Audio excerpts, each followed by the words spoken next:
Our special guest on 3 Food Memories is Greek-Australian fashion icon Alex Perry, whose sharp tailoring and high-voltage looks have become known worldwide. His story is one of riches to rags. Born to a migrant family with limited means but rich in values and ethics, he rose to become an international force in fashion. From these humble beginnings to dressing to some of the most powerful women in the world, Alex's true skill is in his appreciation for classic beauty. So how did this bevy from Matraville become a global force on the runway, and how did his fashion become the flame that lit something inside him? Let's find out.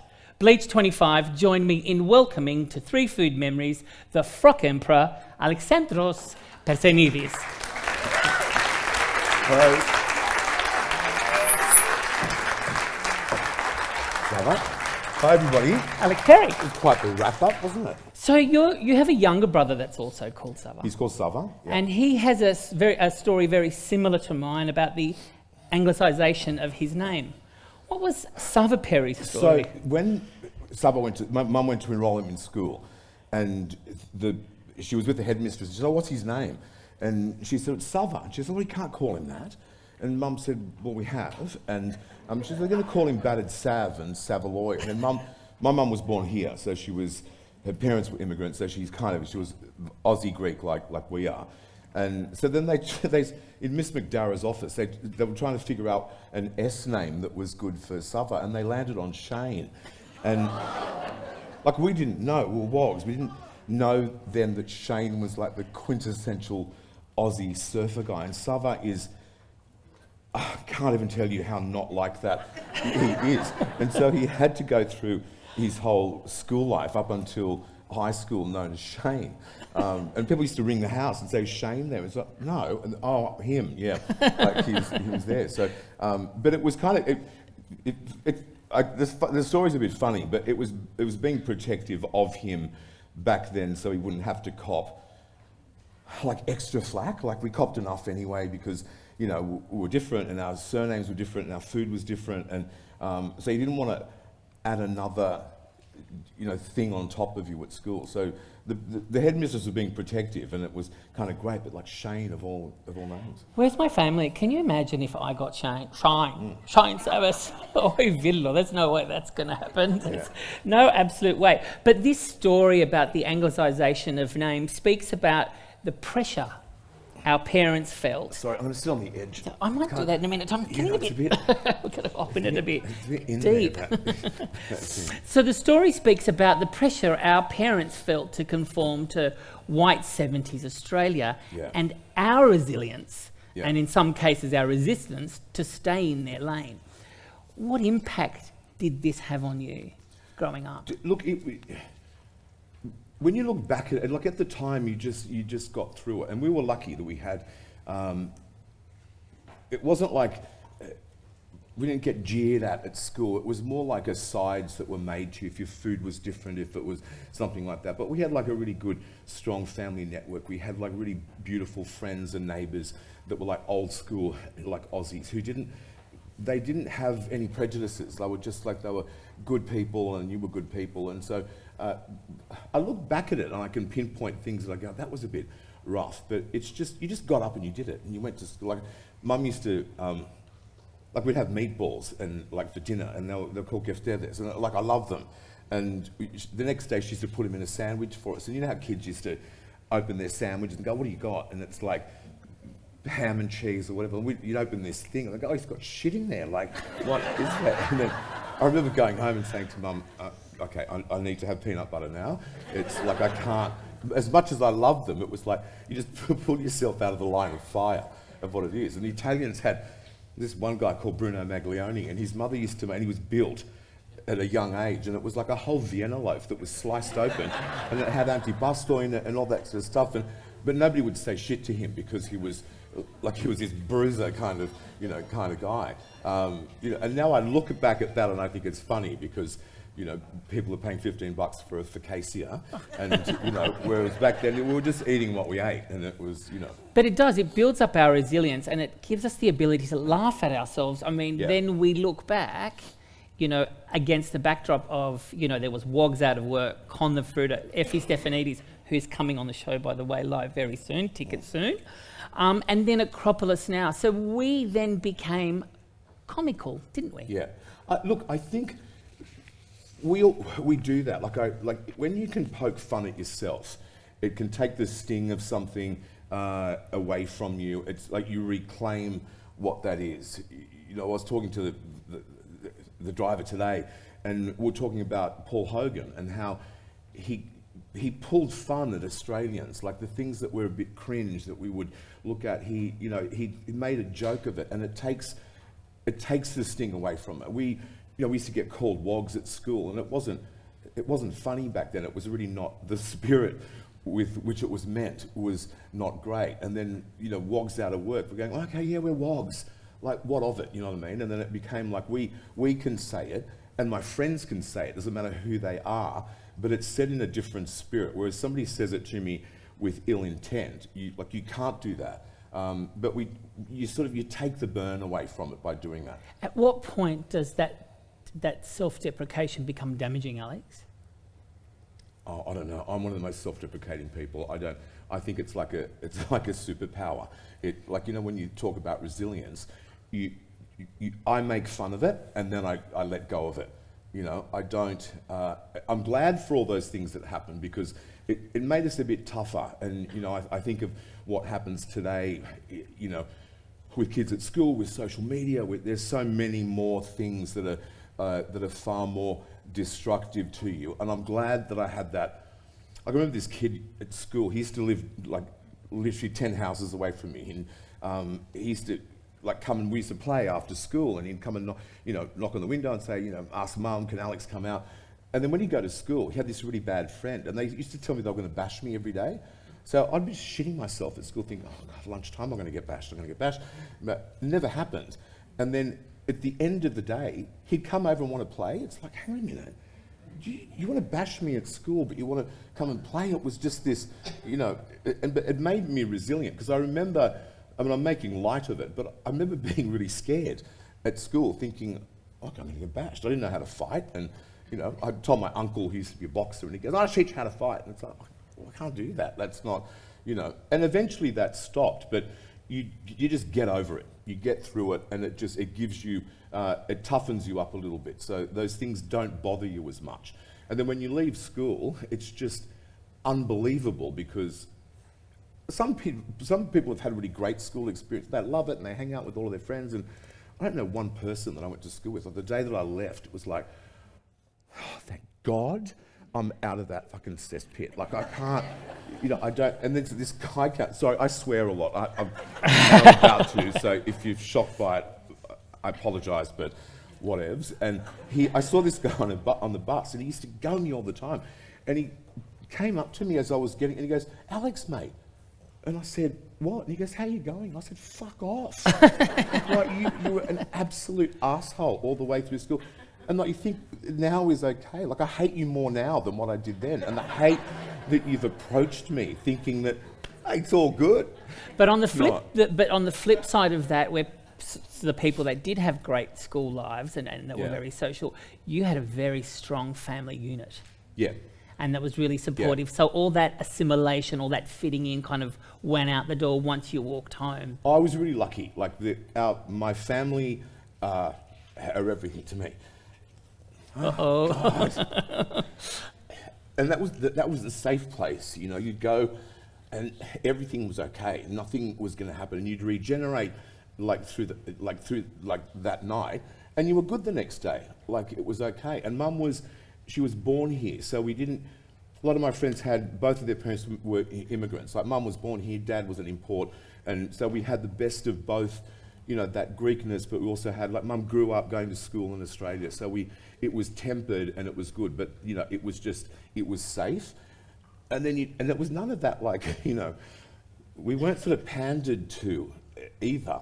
Like, it was like, well, okay, tomorrow's going to be a better day. Like, pull yourself up, get in there, go and do it. So resilience came from Mum more than anything else. You know what I mean? Like, she was like, you just have to do it. She was the softest one of the lot. She had it. She used to get called a dago when she was at school by the teacher. It was like, what? Like they used to, like, you know, come up, your little Dago, like your school teacher, like the person that you trust that's there. So they went through all of that, and then, you know, and my mum used to tell us this story. She goes, oh, she was hateful anyway, like I didn't. But it was shocking to me that my mum, as a little girl, about a person that was in, you know, the person that's in charge of you all day, that's like meant to be your teacher. I'm going to read something you said a while back. There's no swearing in it. I am a dag in Prada clothing. Yeah. I was really shy. I never thought that I fitted in very well. I was fat, and I wasn't very good at sport. I didn't have enough money to change the brakes on my car, but I was in vogue, and then it all started to happen. Yeah. How do you reconcile the gap between how the world sees you, we see you as I described you in the introduction, and how you see yourself? But I knew that. Like, I've never been handsome. I've never had like an incredible body. I've never been like other people that I know.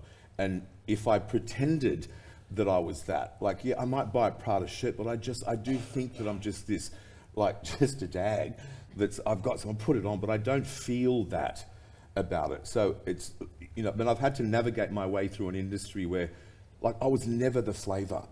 Do you know? Like, I was always this weird that you've managed guy to that used to do sustain these big, like, dresses, you know, that had no place in grunge, but it was just what I liked to do, and everybody that was cool was not me.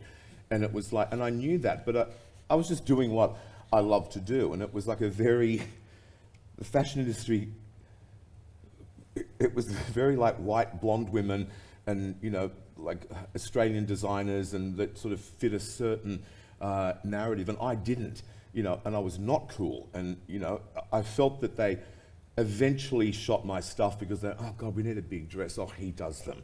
Like, we'll go. I didn't feel that there was any respect coming my way because of that. Like, but fast forward, I'm one of the only ones that are left. All the cool people have gone, and I'm hanging up in Bergdorf Goodman and in Harrods, and it's like, well, suck that. Like, it's just, I didn't, I'm just, you know what I mean? Like, you just keep doing what you're doing. And still to this day, like, you know, I don't have a business in Australia. Like, I don't stock one store, but I stock 250 around the world. And I'm shot by magazines all over the world, but not by an Australian one. So this is my home, you know, so that, I say that it doesn't bother me, but it really pisses me off. Like, I just think, why in my home, where, you know, I've dressed just about every famous woman in the world, like beautiful, you know, Academy Award winning actresses, whatever, like, why don't I open like an Australian magazine and see myself in there?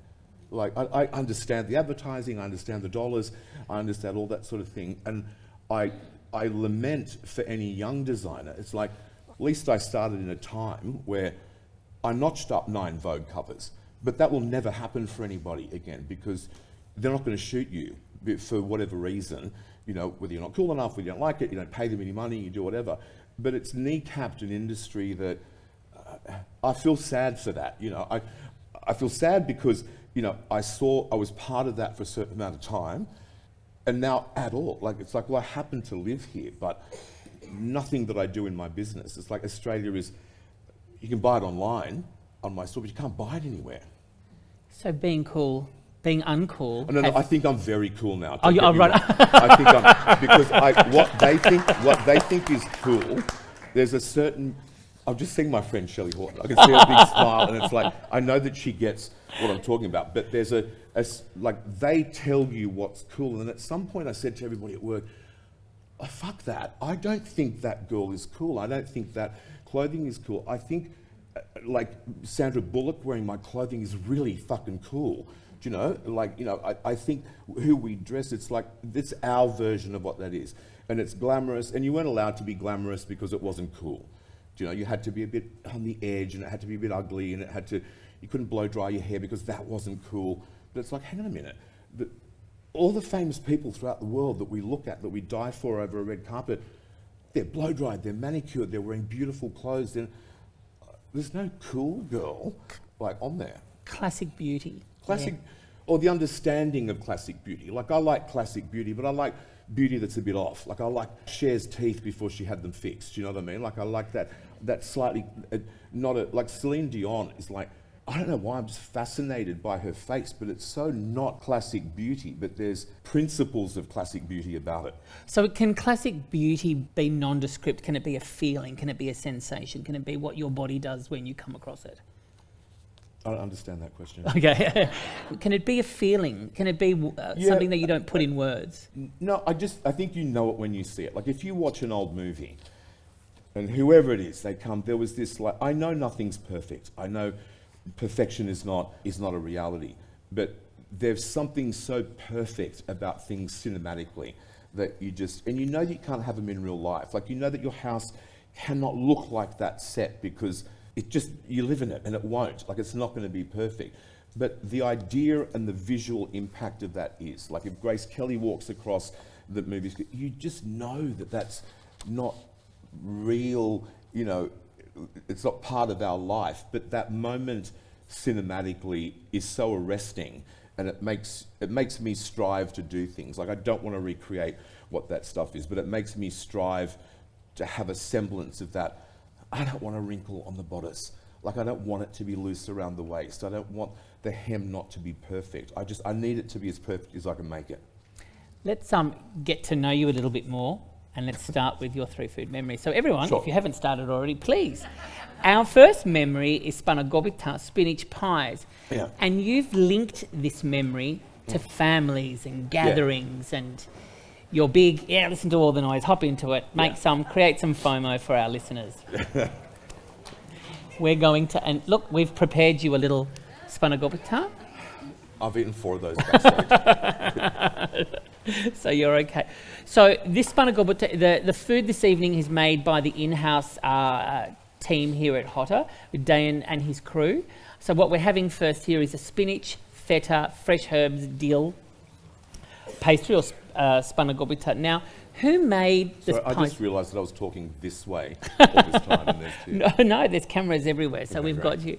So who made? It's just a really unflattering angle. I'm not like, that's you there.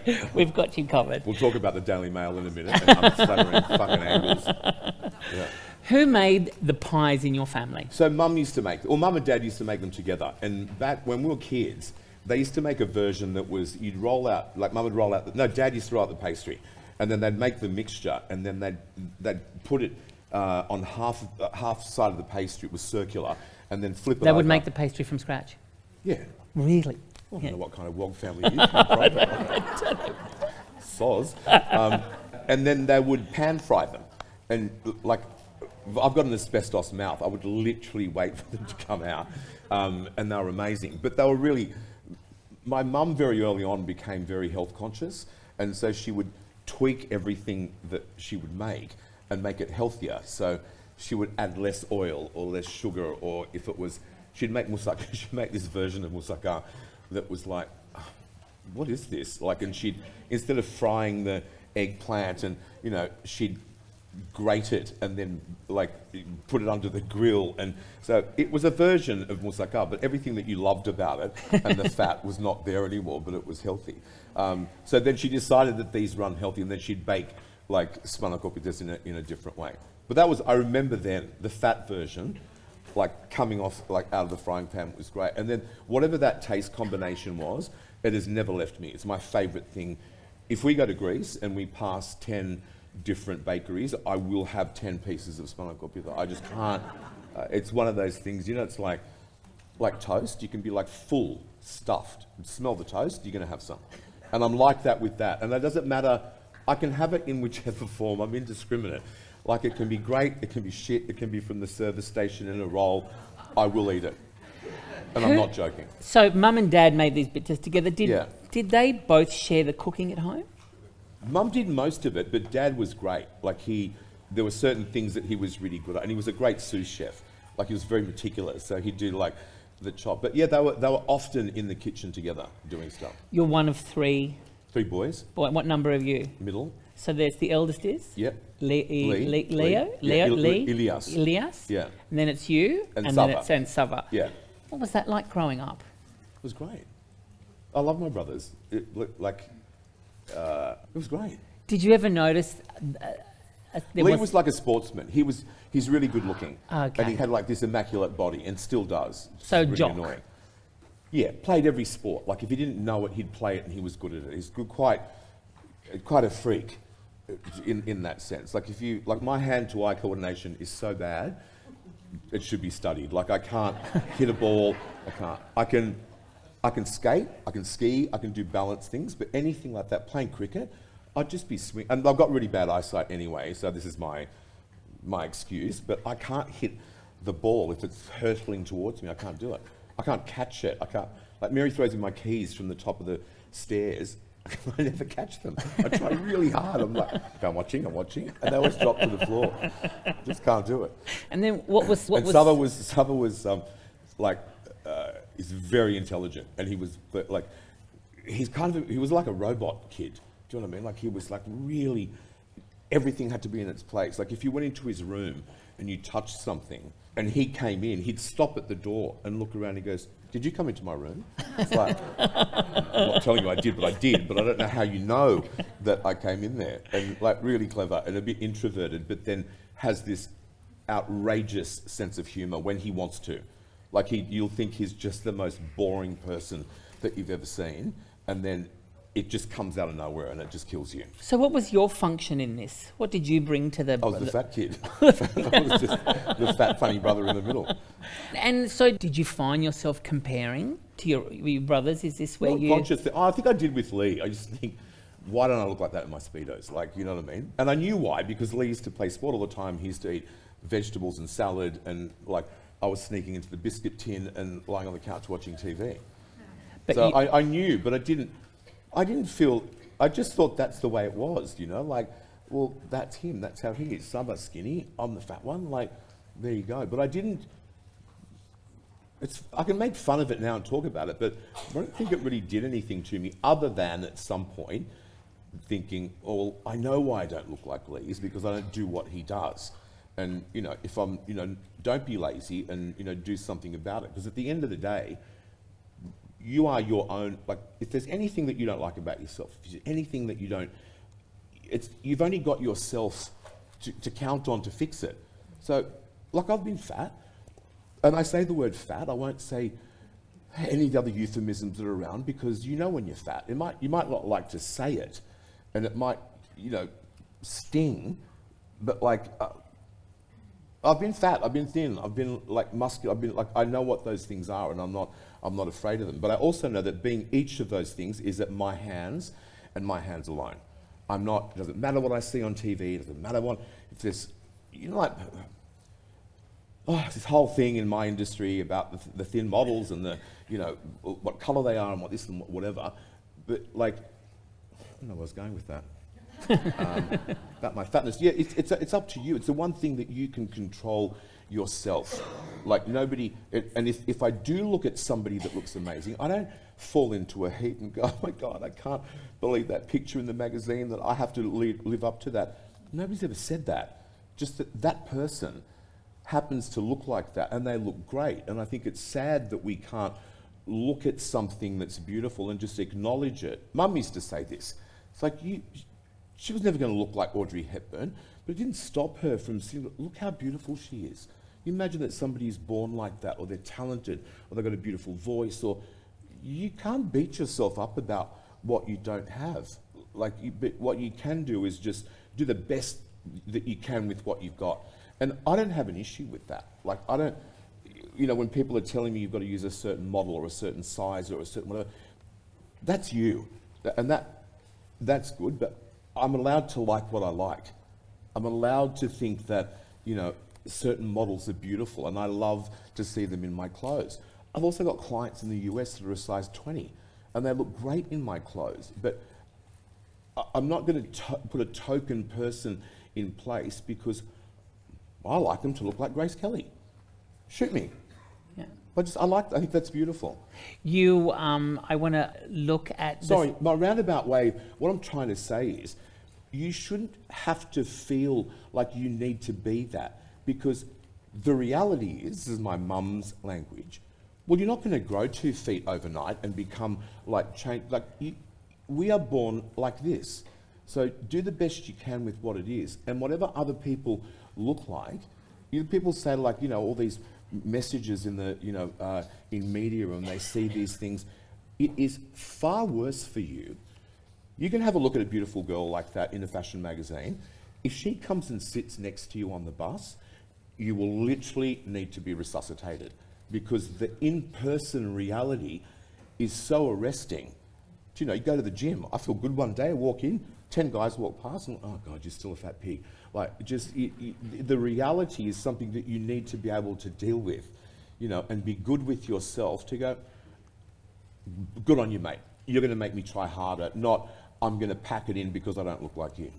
So this is also comes back to the fact that you did food, and you did come from a very confident, a very strong, a very united family. And we're not just talking about the immediate family, we're talking about the extended family, uncles and aunts. Yeah. And that was socialisation for the Perry family, wasn't it? Yeah. Describe those times. Well, it was things like the way you looked, other than being that your clothes were pressed and you were clean and you were neat and you had a haircut, and beauty, or how you looked, whether you were fashionable, that didn't enter our life. Like, people have always said to me, was your mum into fashion? It's like, are you kidding? She had 3 boys. There was she worked. She had to get dinner ready for everybody before we left the house, get us ready for school, go and work, come back, do that. Do you think my mother ever went to a manicurist or had a hair? She'd have a haircut every now and then, and she had a couple of nice dresses if we went to a wedding or whatever. There was no time in our world for fashion. It was like, she loved it if she watched movies and she'd see those beautiful things, but when the TV went off, that was done. That wasn't a consideration in our life, and so I was never brought up with that. So when I started working in the industry, I knew that I wasn't like the other people there. I just wore my normal clothes when I'd go to college. Everyone had looks, and it just wasn't. I didn't grow up with that anything. It was important that you were a good person. It was great if you had a good sense of humor, if you were good at school, if what you looked like didn't factor into the family to our life, or any family dynamic. What was the family dynamic like when all the aunts and uncles came around? What do you remember from that time? Laughing, loud laughing, food. Everybody, you haven't seen everybody for a while. It was just really connecting with your family, the people that you love the most and the ones that love you the most. And it was just a big, loud, So where would everybody gather? I mean, you grew up in it'd be our place, my auntie's place, my uncle's place. It was all, when it was Christmas, somebody did it every year. And then Christmas sort of got bigger and bigger, and we, everybody started packing in. Yeah. And it was about seeing everybody, and they were really funny. My mum, my Uncle Nick, my Uncle Tony, they were funny people. They had really good senses of humour. Mum's was it's where I get my naughtiness from, and that worse. Mum she could be a bit sarcastic, but I just ramped it up and took it to another level. Yours and your wife Mary's parents have both passed away now. Yeah. What do celebrations look like? Look, they were difficult. It was, my father-in-law's only been gone for a year, and there was a succession of them. So I'd say there was a good 5 years that, nothing. One of my cousins' husbands died, recently. My sister-in-law's died. There was just all this, death all of a sudden. It was I'd say it was a good 6 years of doing that. And the past 3, my mother-in-law was really sick, and you can't send a wog to a nursing home. They think they're going to die, and they threaten to kill themselves. And so we had a long illness at home, so we were a nursing home. My mum had just gone, and then Mary's mum was sick, and got to the stage at the end. It was about 6 months. I wasn't going to work. I had to be at home to help to get her on the toilet and to do all that stuff, because she just didn't. And you can't look at when they say to you, if you send me there, I'm going to kill myself, I'm going to die. It's okay. And so you just deal with it. And then when she died, about 6 months later, my father-in-law got leukemia, and then it was oh, fuck, here we go. And there was another year of that. And at the end of it, Mary and I just sat there and went, what the fuck was that? Like, you know, how that time, like, it was outrageous. And I had to keep work going, obviously. Yeah. And, you know, thank God my team are amazing. We've gotten to this place where they knew when I couldn't be there, everybody would just rally around and do it. But So- it was exhausting. It was emotionally exhausting. So have celebrations taken on a different meaning and a different flavour, family gatherings? So the last one we had tables for the people that weren't there. And I don't know why we did that. I just bawled. What do you mean by Seats.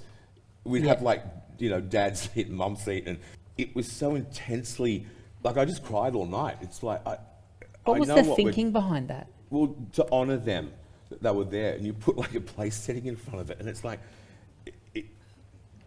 it seemed like a good idea at the time, but it wasn't. But, you know, so now we have like, you know, we've got Were their they photos quickly removed, or did you stay no, there? because then once you've done it, you feel like, I don't know, it's like we can't remove it. So, look, it was just a thing that we thought might be a nice gesture, but it was too soon, like the reality of that. And yeah, they are different, but then they also, like, that'll get better as well. You know, like people, it's just that so many went in a short space of time. And look, you're not right after it happens either. Like you're emotionally, I don't know, just dealing with, you don't grieve one and then another one's gone. And then like I used to know the people at the, you know, the bouncers at the nightclubs. I know the girl at the cafe at the cemetery. Like it's different now, you know, of what it is. And yeah, it's just like time to do that. But you think you're going to do it, that you're going to make a tribute for them or something. But it's just distressing. Do the dishes and the food that they prepared, specific to each person, let's say your mum, your mother-in-law, of course. do they get lost? No, God no. Who keeps them alive? Well, we do. Like Mary does. My cousins do. Like, you know, the rest of my family, they do. I just see my cousin sitting over there, and I remember her grandmother used to make us Christmas cakes, like we were kids. And Mrs. King used to make Christmas cakes for everybody, to crank out about 12 of them or something. And we waited for it. It was a thing. I don't think you've got the recipe. I can't even believe that. Oh, we do. You do? Yeah. Do you know, it was like they're the things that punctuate our life. And I think that those specific food memories are incredibly, you don't forget those. You know, and once you know that somebody likes it, like that was dad's favourite or that was mum's favourite, you don't forget that stuff. I want to go back to your fashion. When we met the first time, we met at Alex's HQ headquarters in East Sydney, and I likened it to a mechanics workshop. You know, hands-on skills that transform raw parts into something really powerful, functional, and built to move. What from under your bonnet happens when you start to create garments for women? I don't know how to answer that now, because I've been doing it for that long, and there's always like an end game for me. Like I want whoever that is to feel and look the best that they've looked. You know, I want, if they've got any things about them that they're not comfortable with, I want to hide it. You know, I want them not to think about that when they're wearing it. And the things that are good, and every woman has that. There are certain features that are beautiful. And there are some things that are not, you know, I've never subscribed to that way of fashion. It's like, oh, this is who I am and I'm just going to let it all out there. Me personally, I don't get that, but I identify the things that are really beautiful about something. And I know deep down inside that we all know what those things are. You know what you don't want to show. You know what you're not comfortable about. And you know the things that are good. So, like, I want to highlight that. That's when you're making one-on-one, when you're customizing something for somebody. But I also try and do that in the ready-to-wear. I just, you know, I try and make things across all sizes that, for this kind of girl, these dresses are going to be really great. Not every dress is great for everybody, and for this type of girl, I know which lady dresses are going to be good on a girl who's like a size 18 or a 20. You know, I know what's going to be good on a girl that's like 16 and, you know, she wants to look cool and go out. It just, you know, you identify the good parts of somebody and play to those strengths. Do you think it's the understanding of your own differences and your own feeling different that allows you to connect with women? Like when I'm fat, I don't want to wear a t-shirt because it looks like I've got boobs. Not in a good way, like not pecs, like, you know, boobs. So I've always known that. Like when I was fat, it's like, okay, I'm not going to wear that. Like my brother could wear everything and his t-shirts always look great. But I identified that ages ago, you know, and it's like not a bad critique of myself, but just hang on, I'm going to feel better if I look better. So it gives you the sensitivity. Correct. To connect with these women and create silhouettes. And I know how you feel when you feel confident in something that's good. If I wear a good suit, I feel good. I feel confident. If I'm not wearing the right thing, I don't. And women are very, very much like that. You know, you sort of give them not a suit of armour exactly, but a kind of like a suit of armour. You say, and I think I from what you've spoken about your mum, I think I can get a little bit of your mum in this. Yeah. You say it took 35 years to get to this version of Alex Perry. You say this to new staff. Yeah. 35 years to get to this spot. Yeah. Don't come here lightly. No. What do you mean by No, this? because I know what's happened from the beginning. I know when I worked, when I didn't have anybody, and I sewed, I cleaned the toilets, I looked after anybody that came in, I did all the fittings, I did everything. Like it was just like that. And then in the past 10 years, people come and they see the version now, but they don't see what it took to get there. They don't know how many people of my team have been, like Amy, one of my best seamstresses, has been there for 27 years. Like she's been through like thick and thin. She's worked. So somebody that comes in new and just sees the new office or sees who we dress and says, oh, I want to be part of that. It's like, no, you need to not come here lightly. Like you're going to have to work when you get here. You know, I don't care what generation you're from. I don't care about your pronouns. I don't care about the things that you are sensitive about. There's a legacy here that I have worked very hard for, that other people have worked very hard for, and if you don't respect it, and if you don't respect what we do and the other people, then you can't be here, because we've worked too hard to have bad apples in the barrel. You know And what I the mean? bad apple will just kill. Like it would kill Shocking. them. Like the minute there is one, it's like, okay, you got to go. What is it from your early years? So it's the lack of respect for what's happened. And you come in and it's all glossy and great and this is really exciting and whatever. Well, that's okay. If you're not going to add to it, if you're not going to work with the same level of intensity that we're going to work in, it's just not for you. But that also connects to the respect that you have for your ancestors, for grandparents and great-grandparents who came to this country. Yes. I respect for everybody. Like everybody that's come here. I respect.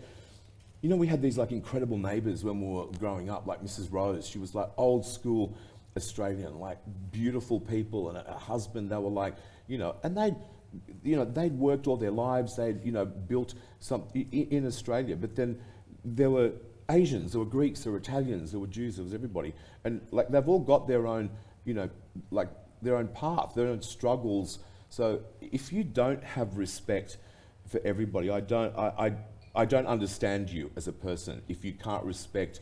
You might not have lived it, but you got to know it and you got to respect that. We've got a very good understanding of, or a good understanding of where you've come from, but what from where you've started took you on this journey and brought you to this version of Alex Perry? I don't know, it was, like there were times when I thought it wasn't going to work.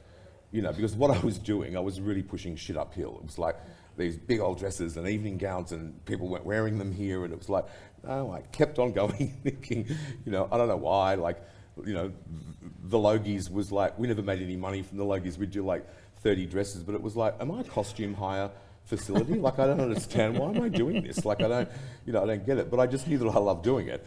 So I kept on, and they kept criticizing me, it's not real fashion, it's not, you know, whatever. I don't know, maybe just stubborn. And I just kept on doing it because somebody had said to me once, if you believe enough in what you're doing, if you just keep on doing it, eventually you'll get there. It was kind of like a sad, it wasn't really uplifting, but I just thought, oh, okay, well, I'll just keep on going. And then things just happen, you know, like I'm kind of led by my gut. And, you know, at some point I just thought, it's just not happening in Australia. Like I don't understand why. Like they're too expensive, tried to make them cheaper, but I can't do what I do cheap. Like the department stores, it never worked, you know, and I thought it was me and what I was doing. And then I just had this light bulb moment thinking, it's okay if it doesn't work here. it's not meant to work here. Like, we walk around like this. Like, this is the most dressed up I've been since COVID. You know what I mean? Like, and we don't dress as a people. Like, we do a little bit, but it's not enough to sustain a brand. You know, so then I went to Paris and I got an agent there, and I thought, oh, I'll give it a shot, because it's either this or I'm going to be pulling coffees at Bill and Tony's, like, for, you know, for a living, because it wasn't going anywhere. And then all of a sudden, that first season, I picked up like 6 boutiques, and I thought, okay, there's something in this. Started going there, and then that grew its own head. Then I got my own showroom there, and we show there 4 times a year, and, you know, I've got, you know, incredible clients and like a lot of stockists.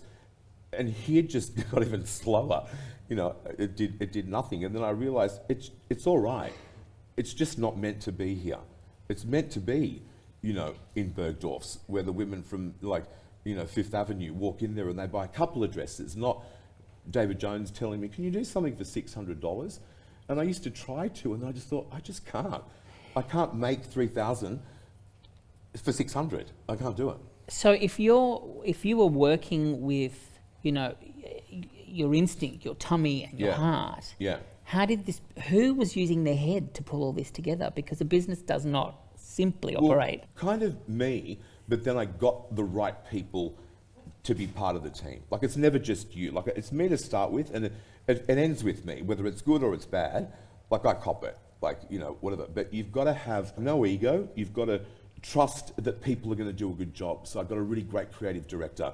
I had really bad accountants for a very long time, you know, and I didn't really know why they weren't so good, but ended up getting a girl who was amazing, and then we started to build this team together. Like, I didn't know what happens when you sell overseas. Like, the things that I know now that I didn't know 10 years ago. You know, I didn't know what a tariff was.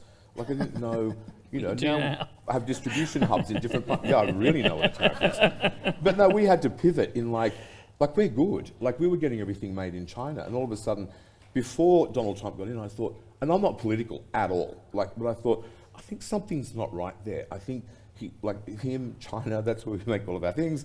I think we've got to, you know, broaden our horizon, and we did, and then got different manufacturers in Europe. So when that happened, we were good, and we've been able to pivot really easily through that. And then my gut's always right, though. It's never wrong, and as long as I've got the right people, like, we have heads of department meeting every week, and everybody comes in, and, like, I don't know the absolute ins and outs of what everybody does in production and what they do in marketing and what they do. For someone, hang on. For someone who is so on the detail and on the money, to not know, but that's a letting go, isn't it? You must. No, you can't. I don't know about logistics. I just get this there by this date. If you've got any problems, tell me. Okay. I'll understand the generality of it, but I don't know the ins and outs of all that stuff. But I do, if you give me the information, I will understand what that is. There's too many branches of what makes that business run. Like, I know people think it's fashion and it's fluffy, but the running of that business, to make it global, to stock who we stock, it's pretty full on. And I don't pretend that I know everything about that, but I know the general concept of everything. You appeared in 10 seasons as a judge on 12 seasons on a judge of Australia's Next Top Model. How do you look back on that time? It seems like it never happened to me. It was like I did it for a certain reason, and it didn't do what I thought it was going to do. What did you think it was going to do? Well, I thought it was that everybody would know the brand and they'd go and buy the clothes. So that was the thing that made you... In my mind. Right. When I was sitting there with no brakes on the car and a Vogue cover, like, I thought, this is going to be good. We'll go and we'll be on TV, people are going to go and buy the clothes.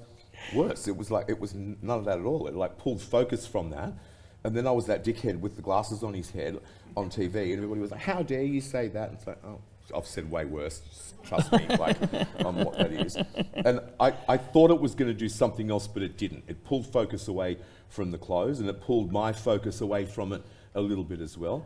But it was fun in another way. Like, I used to work with my friend Charlotte, who I adored, and, you know, and with Sarah and different people, and it was fun in a respect. But then after a while, I thought, I really need to be more serious about what I'm doing.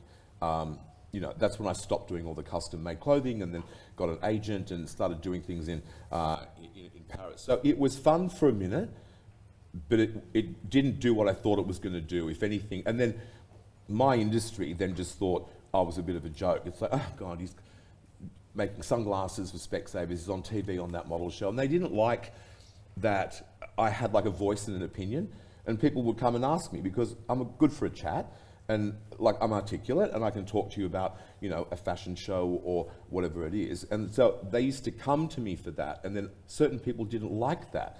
It's like, why are they going to him? They should be coming to us. So it was kind of like a weird 15 years in hindsight. I just had a flash. Were you on set when poor Sarah Murdoch Yeah, I loved that. announced Yeah, the she wrong announced the winner? wrong name, the wrong winner. Tell us exactly. Can you just fill us in a little bit? What, Yeah, from no, what it was great. what It was you like- saw? Not Not that I love like Sarah gossip so on the much. show, but I really, No. I've just remembered it. It's like, have you seen that one with the Miss Universe? When the guy says the wrong name. Miss Venezuela's already halfway down and they got to reef the crown off her and take... Oh, heaven. okay, Like so you wouldn't read about what, that thing. What like was literally going the on? tears of joy, and then she's about to impale Miss Namibia or whoever had the other one. No, so she did it. There was to this day I don't know what happened. I don't know if it was like an ear thing or if somebody just told her the wrong answer because she didn't have an envelope, you know. And I remember saying to her, "You just have an envelope." You know, but then Miss Universe had an envelope and it's still cocked up. So I think they'd said the wrong name, or they said the runner-up is whatever. But when she said, there was one moment when she sort of faltered, and I just said, "Oh my God, she said the wrong name." Like I knew it, and it was like, I shouldn't love it as much as I do. And then she said something like, "Oh my God," no, she said, "Oh my God, I'm feeling sick about this." And so, like a couple of weeks later, we were all together, and I said something. I said to Sarah, "Oh my God, I'm feeling sick about this." And then I said, "Too soon?" She goes, "A bit too soon." So that's our favourite thing. Oh my God, I feel a bit sick about this. Okay, so let's go back to to couture. It was a huge part of your business, and we all I saw it as it's what success. established it in Australia. So And why did you stop? it drove me absolutely. The last girl I did was a Greek girl.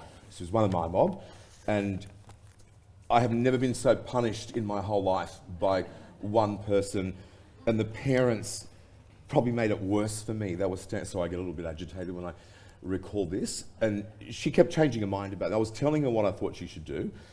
9 Vogue covers under my belt. I thought I was pretty safe to give my opinion, and she was showing me this picture.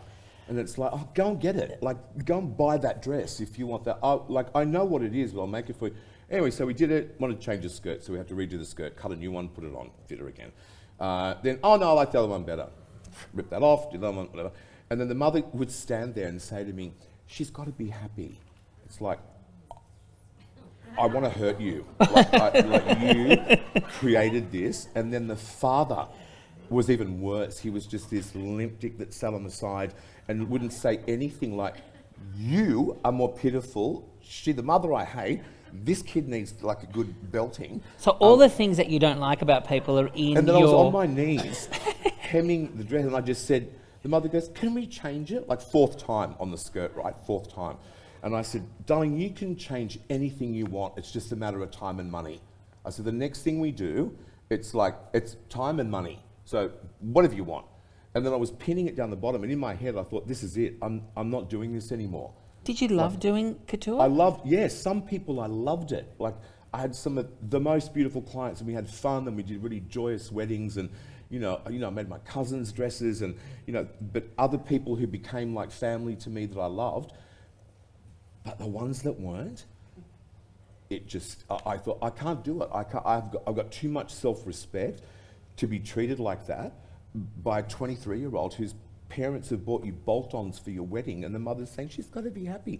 I can't deal with that person anymore. What's the feeling like now when you choose to make a dress for a woman? I only do it I've done 3 since we've stopped, and they've all been for people that I love, like family members that really, really dear friends. Because I've kind of got like post-traumatic stress disorder from it or something. Like the minute somebody asks me, I kind of internally shrink up. I can't do it. Like I can't watch, Bridezillas. It's too triggering for me. It really I'm not even joking. It's like, I'm so glad. I've got this really great ready-to-wear bridal range, and we sell that globally, and it's great. And we used to make so many dresses, and I have never met any of them, ever. I've never gotten on my knees to pin that dress. I have never, can I have the neckline a bit like, you can buy it, and you can cut it down to the navel if you want. Take it to your dressmaker and knock yourself out, but I don't have to do it. Let's move on to the second memory. Kef Deathers in Sorry, your that box. one was triggering,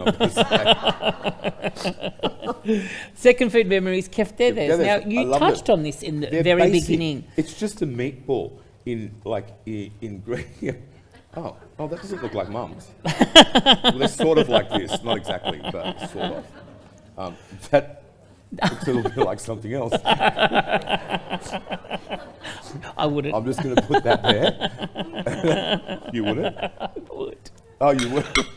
So, Kef Deathers, why does this come up as memory number two? I think every culture's got them. You know, it's a risol. You know, it's like, but there's something so comforting about it. It's like a fried ball of meat. What's not to like? You know, and we used to have them with sauce, which wasn't very Greek. We did too. Yeah, tomato sauce. But I love them. It was that thing. My yaya used to make them.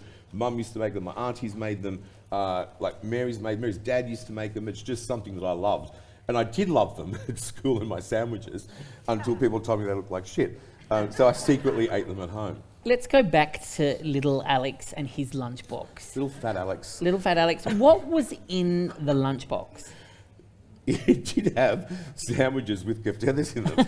And then it just, I'm actually not lying. Like Mum used to make ham, cheese and tomato, because that's what people were having. But by lunchtime, the tomato made the bread go soggy, and I didn't like that. And so I think I had, from about year 4 till the time I finished school, I had peanut butter sandwiches. When you were allowed to have I'm slightly on the spectrum. I can eat the same thing over and over and over again. I'm not, like, I really am like that. I do remember the lunchbox being that, you opening it and having that trepidation. You know, plastic, you know, if it's in summer, it's sweated in your bag. It's like, it was never great. Like Mum used to also, I used to have Vita-Wheat with like Vegemite and butter in them. And they'd be soft by the time, you know, you'd eat them. It was never a... Did Mum ever put other leftovers in the lunchbox other than... It's bad enough with the Kef Deathers sandwiches. What, do you think we're going to get leftover stew or... No, there was none of that. When we were kids too, summer was searing hot, and there was no air conditioning. You know, so it's not like your lunch was going to stay fresh. And on Monday, there wasn't any fresh bread on Monday, so we were allowed to buy our lunch on Monday at the canteen. What would you buy? A pie. With tomato sauce. With tomato sauce. A little story about... I still eat those indiscriminately. Like I've sometimes, when I've been really hungry, I've left work, gone to a servo, eaten a pie while I'm driving, stop at the next servo, get another one or a sausage roll. So I know you think I'm saying, I'm not joking. I might stop 3 times before I get home. Just to sort of cut the hunger? Or is it just this Well, not thing? now. Fat Alex used to do that, but like... I'm going to give you a little story about me. Some years ago, Alex, I went... Have you been fat? Yeah, I have. I haven't felt... Oh, wow, you just got me there.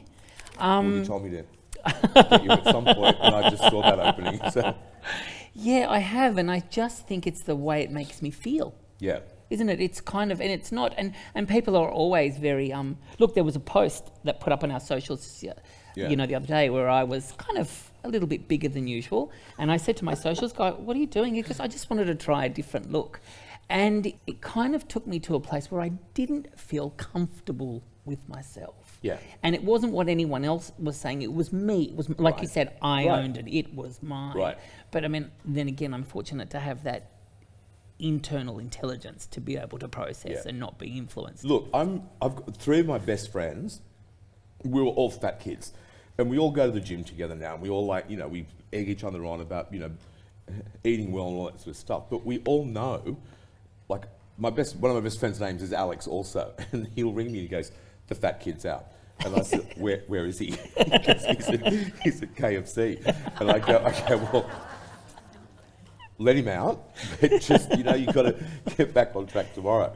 And then another friend of ours, Tony, he's the worst. He's like, he's obsessive now to the point where he's one of those people that counts his macros and his carbs and all that sort of thing. But when the fat kid gets out, he's out, and it's like, But we can joke about it and understand it. Like you give it a bit of lightness and a little bit of humour. But we also support each other in that. And it doesn't matter, like none of us, I'm not blown out like I used to blow out. Mind you, I do have this tragic story. At the end of all that, when all the people were dying, and... Well, family members. And Mary's dad, who was the last one. And I think we ate takeout for about 6 months straight because there was just no time to cook. There were 26 medications to give, at certain times to cook certain things for them, whatever. So we just ate takeout for whatever. Anyway, so I stacked it on a little bit, and I'm walking to the car at the end of the day, and I didn't see it, but the next day on the Daily Mail, there's this picture of me, an absolute animal, and I was carrying a plastic Coles bag, and I had this white T-shirt, which had kind of shrunk up. It was really bad.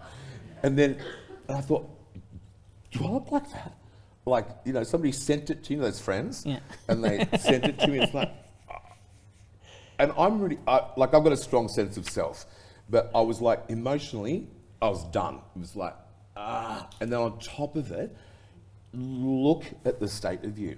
And those things don't ever bother me, but the fact that they'd stalked me and got me, have you got nothing better to do? Slow news day, and you're following me to the car park. And then it got picked up by news.com and whatever, and I remember feeling so attacked, age-shamed, body-shamed, which normally doesn't bother me, but I was at such a low ebb. And then I kept wanting to, I saw the woman who wrote it, and I just wanted to fly down to Melbourne and go into her office and fucking hit her. It was just such a low act. And then I saw her profile picture, and I thought, oh, you're not the one that should be telling me, about how I look or whatever. And so then the next day, and then everybody at work was trying to say, look, it wasn't that. Don't. I know. The fact that is. And so then and that slapped me into, I thought, okay, you can have a week to boo-hoo for yourself and do that, and then just get up and fix it. Vulture journalism. It's not a thing, is it? Vulture. Oh, it's not. No, it's not journalism. They write that word there, journalist. It's you are not. You're a piece of shit. Are your parents proud of the job that you do? Tell me that by doing that. I'm going to tell you. Anyway, and she tried to follow me on Instagram. God knows. Shit, you are left on unread for life. Alex, once upon a time, I went to Mykonos. And I fell in love with a local, and I brought him back to Australia. Yeah. Huge disaster. Absolutely. Has anyone done that? You don't bring an import. Well, I did. It was import tax. It was very high. Fall in love in Brazil, and they bring one of those ones over. Has anyone else done that? Has anyone else fallen in love with someone? Am I the only one who sent him money and to come and finish? Anyway, look, the good thing that came out of that, or an eye-opening situation that came out of it, I did send him packing very quickly. But how do you get back? Do you have to pay for him to get back? Well, I said I would take him to the. Actually, you know what? Read it in the book. Just dump him off at Central. I kind of did. But anyway, something that he did say to me that sticks with me and plays on the thing that I was given as a young child, my religion, my Greek orthodoxy. He said, you can tell when a person hasn't been baptized because they don't have a faith, a belief system. Mm. How is your faith? Well, I grew up with it. Look, I grew up Greek Orthodox. We used to go to scripture at school. We didn't have Greek Orthodox, so we went to Catholic.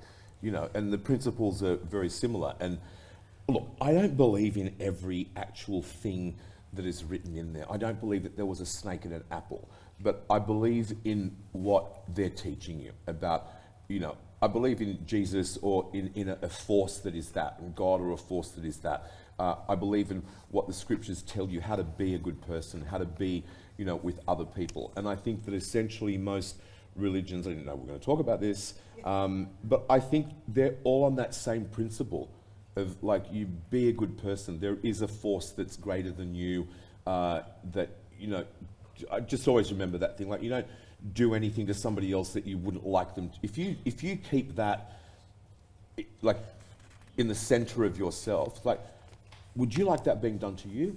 No. So don't do it to somebody else. So where do you grab your spiritual belief? Like every now and again, when like you've just come, you've been telling us, you've come out of like a series of death. That's very challenging. That must kind of put you in a place where you're questioning beginnings, endings, futures. Yeah. Let's I just pretend it's not happening. Right. No, not really. Like when you go to a succession of, I was too fat to wear my suit. I just barely got into my suit to go to like mum's funeral. I thought, okay, this is not good. And then we just went to a whole succession of them, you know, one after the other. And you can't help it when you sit there and you, other people grieving really affects me when I see other people's pain in that situation. Greek funerals are pretty long, and I don't really understand very much that is said in them. So I, spend my time looking at the icons and the chandeliers. And did you feel like you were just on a conveyor belt of Greek funerals, like boom, boom, boom, boom? Yeah. And there you are, like at the front on display. Like I know the ladies at the cafe at the cemetery. I'm not joking. Like I used to know the bouncers at the nightclubs, but like. Do you get an opportunity to catch up on the grief? Like, do you get moments to kind of grieve? You know, it comes in waves. Like I remember when, when Mum died, she was such a legend. The way she went out, like she'd organised everything, and she picked what she was going to wear when we buried her, and had little notes. She used to write notes on everything, and she'd write it. And then she had these flat shoes, and she wrote, "Alex, I know you hate these shoes, but don't change them. I want to be comfortable." And then I went to the hospital, and she was like, it was a couple of days before, she went, and I said, you're going to be dead. At least you can be wearing a nice shoe. I've got these really nice things, whatever. And then I laughed, and I thought that I would never do that. I would never, that's what she wanted. And it was, but she had it all sorted out. And then she kind of went, and it was sort of towards the middle end of, of COVID. And she was ready to go. Like she, I don't know why. I thought, like, if you asked me when I was younger, the worst thing that I could think about is my mum dying or my dad dying. It was like I couldn't fathom what that would be like. And then when it came, like to Mum, like she'd had some rounds of chemo and it was good, and then all of a sudden it wasn't, and then they were going to change it, and she goes, "Oh no, that's it." I said, "What do you mean?" And she goes, "No, I'm done." I'm like, but just try it. And she goes, "No, I don't want to. I'm ready." And she absolutely 100% was, and she had everything sorted out in the house, and and she didn't want to die in the house. Like she wanted to be in hospital. And I said, "Why don't you want?" And she goes, "I don't want you coming in and say, oh, she died in that room. Like it's, but we love you. It doesn't. We don't care." Did her strength prepare you for the time that she did? Yeah, it did. I don't know why, but then later. When you realise when it's all going on and it's done, it's like it's all very surreal. But then there's this emptiness later on, when the flowers stop, when the messages stop, when you don't see her. Not that. Like that was all like a bit of a blur. But when it's all done and you're driving to work one day and you go to ring Mum, do you know what I mean? It's those things that are like, okay. We've saved the last food memory, the best one, for last, and this is all about the tail end of death. But this one is about your wife Mary. Now it is halva. Alex, we have added, or the kitchen has added, rose petals to signify the beauty that is Mary. And we've also dropped in pistachios that represent her strength and her nurturing. Okay, this is the wrong one. Well, let's pretend it's the right one. This is great. Do you know that... Was hers the syrup one? The halva that you make, it's a cake. So it's the semolina. Well, there you go. Apologies, everybody. So I didn't know what this was. And it's the most unassuming thing to look at. Like, it doesn't look like a fancy cake. It doesn't, whatever. But this is great. Like, we do like halva anyway. But it's made in a pan, and you almost like they make it in a pan first, and then they put it in the in a baking dish, and it's just one of. I never knew it, and it was something that she made for me ages ago. And when I looked at it, I thought, this doesn't look very exciting. And you put it in like a bunk tin, so it comes out and it's got a pattern on it and stuff like that. But it's just, I don't know. I think it must be a very old kind of recipe. It's not fancy. It's not. It hasn't got any bells and whistles, but it's very cinnamony, and it's just yum. Mary, and I've never had. Nobody's ever compares to hers because I just don't. Well, don't eat that then. Well, this is that you offered me. But no, but I do love this. But it was, it's never compared because it's the way that I've known it, and so anything else to me it's just never as good as that. So I want you to tell. I mean, you've told me this story, but I want you to tell everyone in the room. What part of that is Greek? This is a signature little red okay. frog. Got it. Unhappy. No, I want you to tell us the story about meeting Mary. Okay, so we go to a wedding. It was in the 80s. And every girl at that time looked like Madonna in Holiday. They had teased hair, and they had fingerless gloves with lace, and they had tutu skirts and whatever. And they just looked like absolute sluts. Like, and at a wedding, at a Greek wedding, it's like, what am I looking at? Like, it just wasn't. But it was just that phenomenon of the time. And Mary came from Greece, and she was here for a friend's wedding. Be specific. Whereabouts in Greece did she come from? From Athens. She was Athenian. She was Athenian. Athenian, let's say. Not from an island or a village, Athenian. And she had been a model over there, and she came and she walked, I didn't know her, and then this girl walked in with like a shiny as like shoulder length sort of like bob, like no fringe, and like we used to call it shark skin fabric. It was like a silver strapless dress with a little bit of a full skirt, and these like super silver, like it was like a gunmetal grey with a bit of a silver thread in it, and silver heels, like super polished, and a little clutch. And that was it, like barely any makeup, like no jewelry, nothing. It was like, what the actual fuck? Like who is that? Like, and she was really beautiful, but like the way she looked compared to what everything else was around there, it was like, are you in the right place, love? Like, where are you? And I said to somebody, who is that? And they said, oh, that's Mary Earlwood. Because they were like, they had friends, and there was from different areas. There was Mary Maroubra, and there was Mary Earlwood, and there was, so that's why her name is that. But it was said with such like a hushed, like, of course it's Mary Earlwood, whatever.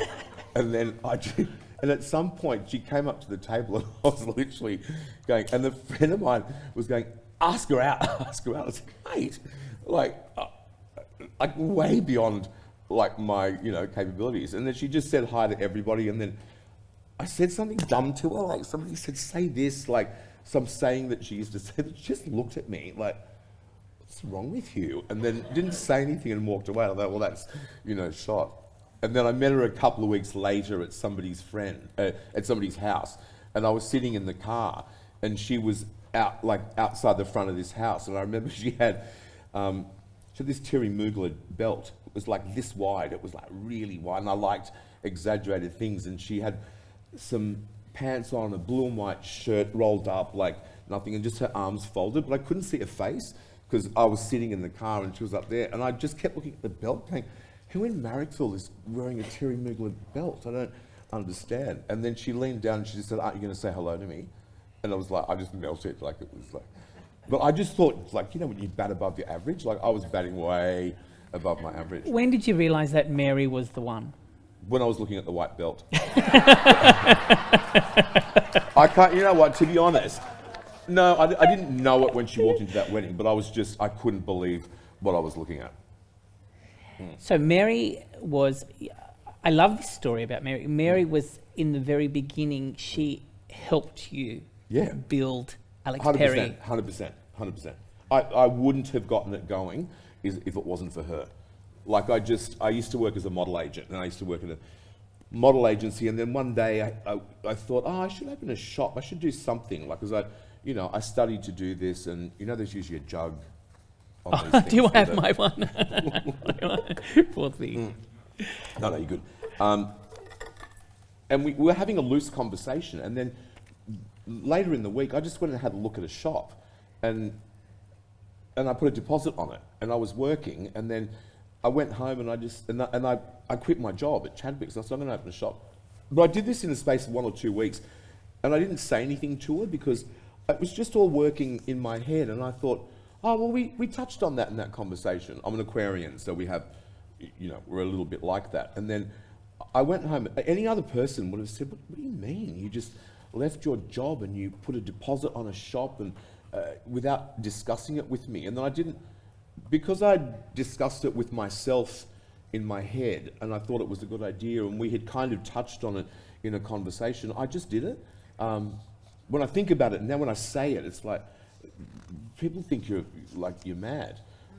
Anyway, she said, look, if that's what you want to do, and she supported me from there. And then the next couple of years, sometimes I'd make some money in a month, sometimes I wouldn't. She used to work here at a friend of ours was a doctor and he had a surgery. So she used to go and be the receptionist at the surgery. And there would, for the longest time, I didn't make any money. Sometimes there'd be a good month and we'd be, okay, but her solid every week, she'd bring the weight. So we knew that there was going to be a roof over our head. I started beading things and I'd take them home and she'd work and then come home and she'd bead the dresses and, whatever. And that lasted for quite a while. And I just, if it wasn't for her in that respect, it would never have lasted as long as it needed to get up and running. How long have you been married? 37 years. So 37 years of marriage. Yeah. This relationship, I don't want to say has endured because that feels like it's quite, but it's thrived and it's existed and it's changed, hasn't it? Yeah. What do you feel has been, let's not call it a success, let's not use those words. What do you think has been the fuel or it's going to sound corny, but if you truly love somebody, then you weather everything. And you also understand that people change. It's like, I've always said this, you're the same person, but how we were when we were at 24, we're not going to be like that at 54. Essentially, you're going to be the same. I don't know, I used to like yellow sofas, I don't like them anymore. I used to, whatever. And you've got to understand that the person that you love is changing and you've got to move with them and allow them to not well, you never used to like going to the, to the football. You know what I mean? It's like you've got to cut people's slack and grow with them or grow side by side and don't get, don't think that there's something wrong when somebody, parts of their personality change for whatever reason.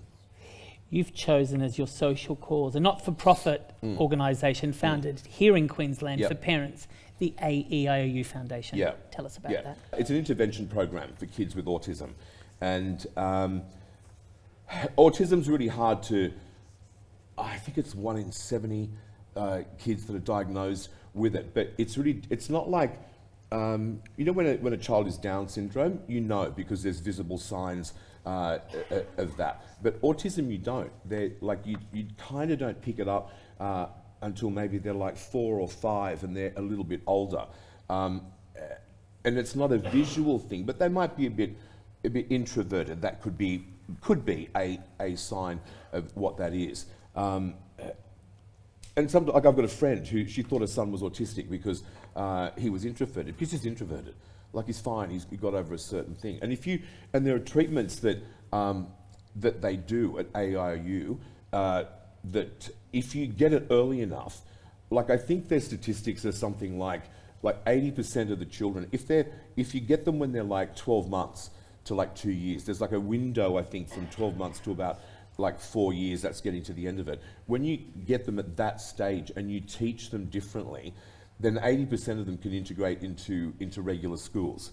But this really funny guy, he's an artist, that he was never part of that program. So he's autistic, but he's functioning and he's an artist and he's really great. And he has this characteristic that I love and I want to adopt it. I see them quite often when I go up and do things with them, fundraisers and whatever. He walks up to me, he knows who I am, and he'll talk to me. And then halfway through the conversation, it happened the second or third time I met him, he just turned around and walked away. And then oh, okay. And then his mum said, you lost him. He just wasn't interested in what you were saying. And I adore that. Shelley, can you imagine at a fashion function? How many times I want to do that every day of my life. No. Tim, his name's Tim. He's a really funny artist, and he did a painting of me because he knew that I was a fashion designer, and he knew that we were doing a show and it was going to be on a catwalk. So he did this really great cartoony kind of picture of me, like bulging with muscles, very, very, very flattering. And then all these cats and me on a catwalk. So that was his interpretation of what that was, which I thought was beautiful. The AEIOU walking away in the middle of you lost me. The AEIOU Foundation will put AEIOU Foundation. We will put the notes into our show notes so you can follow it up. We've joked back, so I think we're all on the spectrum a little bit, because the trait of autistic is that they love repetition. And when I go up there, sometimes we sit in the sand pit, and there's this one boy, I'll fill the truck up with sand and he'll dump it out. And then I'll fill it up with sand. And we literally, we could be there for a very long time doing that thing. But I'm a bit like that. I can listen at work to the same song all day on repeat. And I don't have a problem with it. Here at Three Food Memories, we have an MFK Fisher serve at fourth tradition, where our previous guest presents you with a dish. Our previous guest was Athenian chef and author Carolina Zoriti. She serves you suzuzakia, like little sauce. You get those? I'm aware. with bowls of I've been around. With bowls of mashed potato. So this is something that you would eat very comfortably. 100%. Now, what would you like to serve our next guest? Oh God, so can it be something a bit, I know these things had to be for many people. Can it be something for... It can be whatever you'd like it to be. I'm actually not sure if our next guest is a porn star or Jamie Jury. So... Really? So, does that help? Look,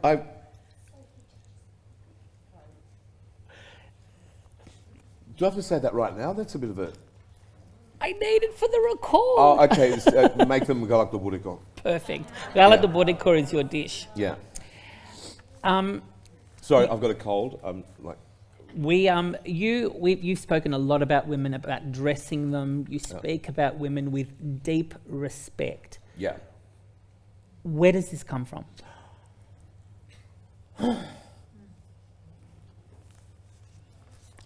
I don't know that I can say this.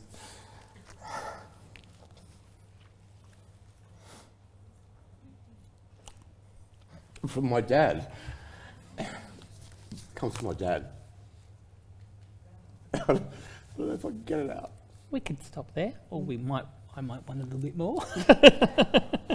No, he was the most respectful man of my mum, my aunties, my cousins. He loved them.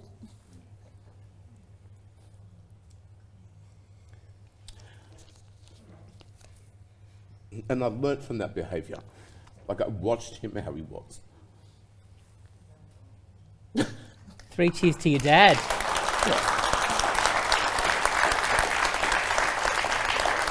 Alex, being in your company makes us all feel seen and valued.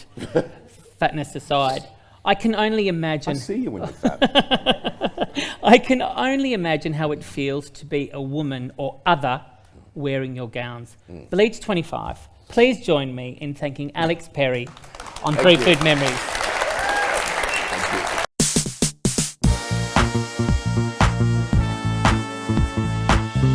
That's it for this episode of Three Food Memories.